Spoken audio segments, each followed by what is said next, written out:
സൂത്ര വന്ന് ഇറച്ചി കഴിക്കി. എനിക്ക് വേണ്ട. മുയലിറച്ചിയാ, വന്നു കഴിക്കി. മുയലിറച്ചി എനിക്ക് ഇഷ്ടമല്ല. മുയലിറച്ചി തിന്നാലേ ശക്തി കിട്ടൂ, അച്ഛൻ പറഞ്ഞിട്ടില്ലേ? അതെങ്ങനെ? അതെ, മുയലിറച്ചി ശരീരത്തിൽ ചെല്ലുന്നത് ആരോഗ്യത്തിന് നല്ലതാ, ശക്തി കൂടും. അതു തെറ്റാ സൂത്രന്റെ അമ്മേ. അതെന്താ ശീരു? മുയലിറച്ചി തിന്നാൽ ആരോഗ്യം കിട്ടില്ലേ? മുയലിന് നമ്മളെക്കാൾ ശക്തിയുണ്ടോ സൂത്രന്റെ അമ്മേ? ഇല്ല. അതെന്താ അങ്ങനെ ചോദിച്ചത്? മുയലിന്റെ ശരീരത്തിൽ മൊത്തം മുയലിറച്ചിയല്ലേ, എന്നിട്ടെന്താ മുയലിന് ശക്തിയില്ലാത്തത്? സൂത്ര, അല്പനും ചെൽപ്പനും ഒരു സംശയം.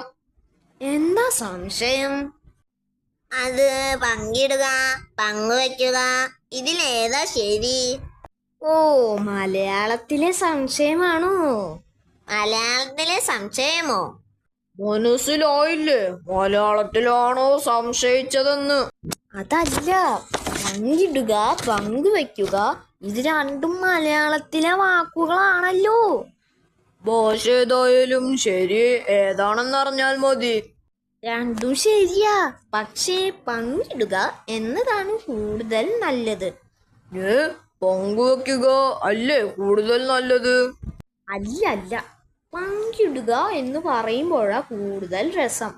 പങ്കുവെക്കുക അതും രസമുണ്ടല്ലോ. പങ്കിടുക അല്ലേ ചെറിയ വാക്ക്. പങ്കിടുക 4 അക്ഷരമേ ഉള്ളൂ. പങ്കുവെക്കുക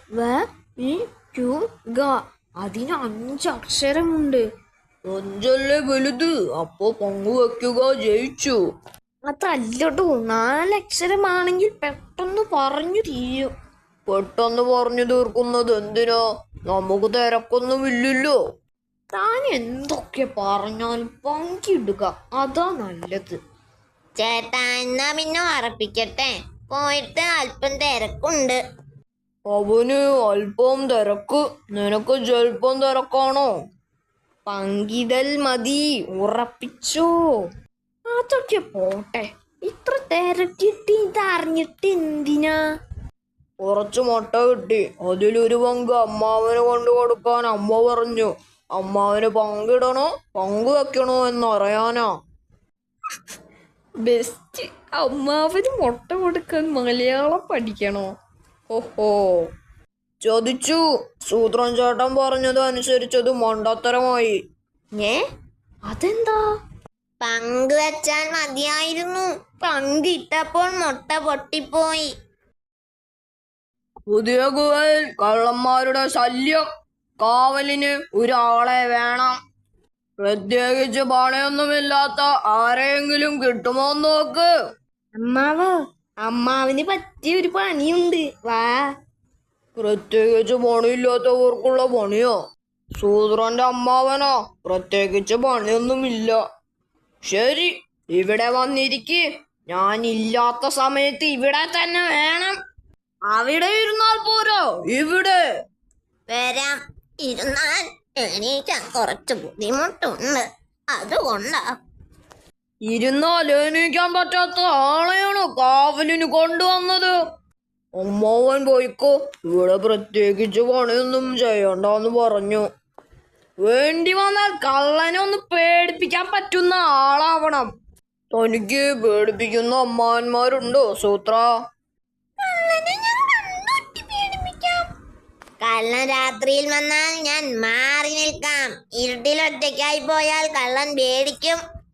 ആഴ്ചയിൽ ഒരു ദിവസം കാവൽ നിൽക്കാം, ബാക്കി ദിവസം എനിക്ക് കക്കാൻ പോണം.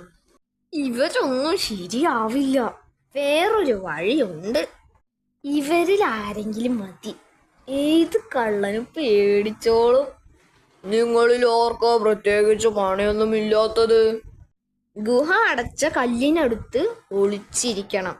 കള്ളൻ വന്ന് ഗുഹ തുറക്കുമ്പോൾ കാലിൽ ചുറ്റണം. കടിയനെ വിളിക്കാം, കള്ളനെ പേടിപ്പിക്കുന്ന വിധം കാണിച്ചു കൊടുക്കണ്ടേ? കള്ളൻ പേടിച്ച് അലറി കരയും. വാ, ചേട്ടന് കാണിച്ചു തരാം. ശരു, താൻ കള്ളനെ പോലെ ചെന്ന് ഗുഹ തുറക്ക്. എന്റെ അമ്മോ! കേട്ടോ, കള്ളൻ ഇങ്ങനെ പേടിച്ച് കരയും.